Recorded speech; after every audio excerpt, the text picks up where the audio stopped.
डर का बादल भी दिख रहे हैं। देखेंगे। पार्थ साइड हो जा। साइड क्या फोन हो भैया पार्थ देख साइड पार्थ या तो तू मासी के साथ आ जा या साइड हो जा। बस एक मैं अकेले ले रही पापा।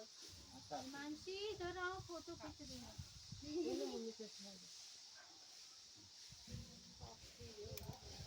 मैं धीरे धीरे चलूँ, मुझे टाइम लगा। ये मंदिर के दर्शन कर मंदिर लो करना पड़ेगा।